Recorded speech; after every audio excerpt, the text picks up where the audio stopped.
Where is God? A question that often comes to your mind. And there is a beautiful story to help you find your answer.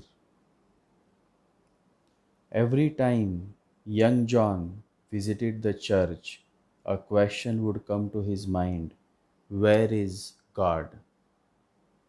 It became a deep question, a kind of a deep puzzle for him, and he tried to find the answer by asking this question to certain mystics, religious men, priests, pundits, philosophers, and yet the answer that he received could not satisfy his quest for God.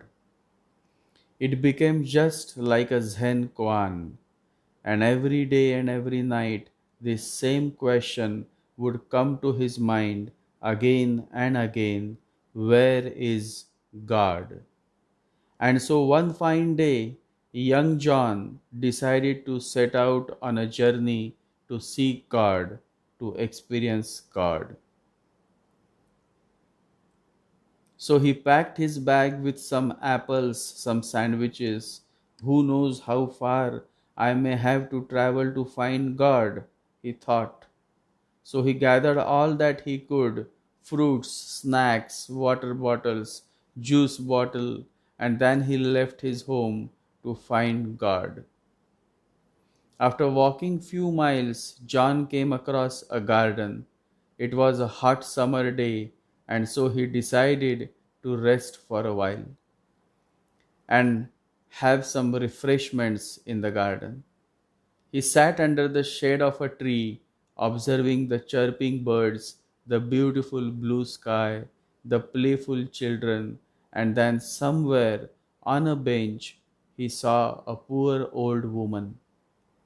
She was staring at the birds. She looked so tired, her gleaming eyes, her sad face, her being so lost.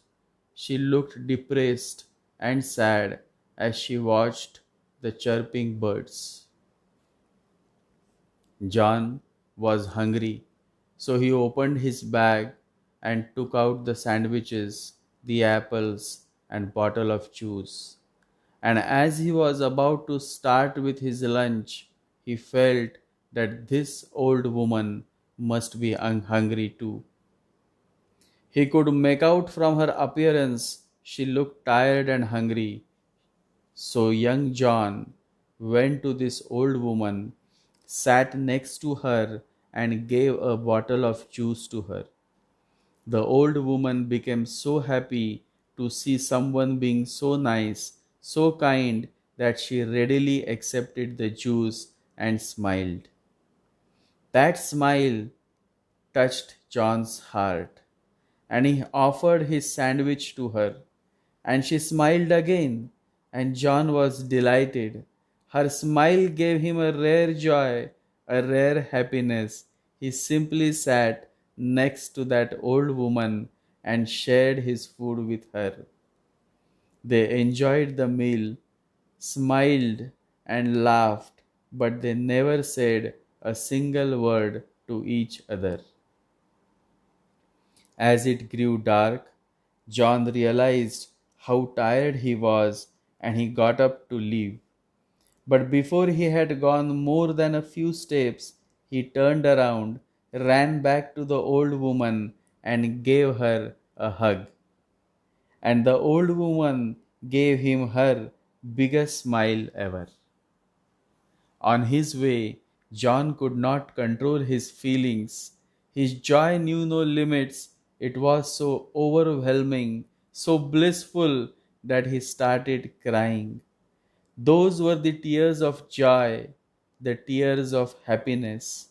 Now there was no need to go any further in search of God, he thought, and John returned to his home.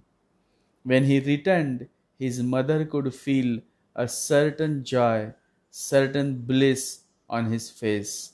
So she asked, "What did you do today to made you so happy? You look so happy." And John replied, I had lunch with God. And before his mother could respond, he added, You know what? She's got the most beautiful smile I have ever seen. Meanwhile, the old woman, also radiant with joy, returned to her home. Her son was stunned by the look of peace on her face, and he asked, Mother, what did you do today that made you so happy? And the old woman replied, I ate sandwiches in the park with God. But before her son responded, she added, You know, he is much younger than I expected. What a beautiful story, so touching and so insightful indeed. God is in the joy that we feel in our heart. And this pure joy is only felt when we give and receive love, love that has no goals, love that is as pure as the water that we drink. The essence of God's presence is in the sharing of love, is through caring for each other. Sharing is caring. God is in the joy that we experience when we help someone in need. God is love, and love is real. Every time you are sharing love, God is experienced. To love is to experience God. Love is universal. It has no religion, no color, no caste, no creed. It is pure, just the way God is pure. Maybe that is why it is said that God dwells in a pure heart. The answer to John's question was received through the joyous smile of that old woman with whom he shared his food. You see, by giving joy to someone, you too become joyous. On the other hand, the old woman too experienced the divine joy of receiving such selfless love and caring from John. She experienced the presence of God through the love and care that John showed towards her. God made us for joy. God is joy, and the joy of living reflects the original joy that God felt in creating us. God is not limited to any four walls. He is found and experienced through the joy that we feel, and that joy comes through the love that we share. Joy is not the absence of suffering, it is the presence of God. Joy is the echo of God's life within us, and love is the overflow of joy in God that meets the needs of others. If there is no love, no affection, no caring in your heart, then no matter how many times you go to a church, a mosque, or a temple, God will never be found, never be experienced. God dwells in every heart that is pure, caring, and loving towards others. Maybe that is why it is said that a saint who has nothing, no bank balance, no stocks, no properties, no cars, no material treasures, is still always found to be joyous, gracious, and blissful than someone who is a millionaire or billionaire. Joy comes to the conscious heart, and that is why it is said that joy comes in the morning. Our consciousness is our morning, and the moment it comes, a spring of joy is felt in our heart.